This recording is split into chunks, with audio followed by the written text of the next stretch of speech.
தமிழகத்துல ஆகஸ்ட் மாதத்துல பள்ளி கல்லூரிகளுக்கு எத்தனை நாட்கள் விடுமுறை இருக்குன்னு சொல்லிட்டு இந்த வீடியோல நம்ம டீட்டெயிலாக பார்க்கலாம். நம்மளுடைய யூடியூப் சேனல்ல அரசு வேலை வாய்ப்பு தகவலை ரெகுலரா அப்டேட் பண்ணிட்டு வரோம்.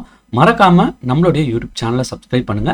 டிஸ்கிரிப்ஷன்ல கொடுத்துருக்கிற வாட்ஸ்அப் குரூப், அதுக்கப்புறம் டெலிகிராம் லிங்கையும் கிளிக் பண்ணி நம்மளுடைய அரசு வேலை வாய்ப்புக்குள்ள மறக்காம இணைங்க. இந்த வீடியோல தமிழகத்துல பள்ளி கல்லூரிகளுக்கு ஆகஸ்ட் மாதத்துல எத்தனை நாட்கள் விடுமுறை இருக்குன்னு சொல்லிட்டு நம்ம டீட்டெயிலாக பார்க்கலாம். ஃபர்ஸ்ட் பாத்தீங்கன்னா வார விடுமுறை நாட்கள் என்னைக்கு வருது, அதாவது சனி ஞாயிறு என்னைக்கு வருது அப்படின்னு சொல்லிட்டு நம்ம பார்த்துடலாம்.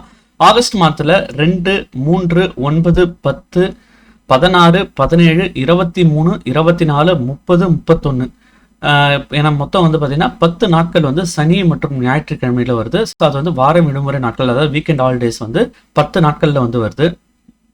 பொது விடுமுறை நாட்கள், அதாவது கவர்மெண்ட் டிக்ளேர் பண்ணியிருக்க ஹாலிடேஸ் என்னைக்குன்னு பார்த்தோன்னா ஆகஸ்ட் 15 வெள்ளிக்கிழமை சுதந்திர தினம், ஆகஸ்ட் 16 சனிக்கிழமை கிருஷ்ண ஜெயந்தி, ஆகஸ்ட் 27 புதன்கிழமை விநாயகர் சதுர்த்தி. ஏன்னா 3 நாட்கள் பார்த்தீங்கன்னா பொது விடுமுறை நாட்களாக இருக்கு. ஸோ ஆகஸ்ட் 16 பார்த்தீங்கன்னா சனிக்கிழமையில வர்றதுனால வார விடுமுறையில நம்ம சேர்த்துடலாம். ஸோ இப்போ பொது விடுமுறை நாட்கள்ல பார்த்தீங்கன்னா 2 நாட்கள் தான் பார்த்தீங்கன்னா ஒர்க்கிங் டேஸ்ல கவர் ஆகுது. ஸோ ஏன்னா மொத்தம் பார்த்தீங்கன்னா 12 நாட்கள் விடுமுறை நாட்களா ஆகஸ்ட் மாதத்துல இருக்கு. ஸோ இந்த வீடியோ உங்களுக்கு ஒரு பயனுள்ள தகவலா இருக்கும்னு நினைக்கிறேன். ஸோ மறக்காம நம்மளுடைய யூடியூப் சேனலை சப்ஸ்கிரைப் பண்ணுங்க. தேங்க்ஸ் ஃபார் வாட்சிங் திஸ் வீடியோ.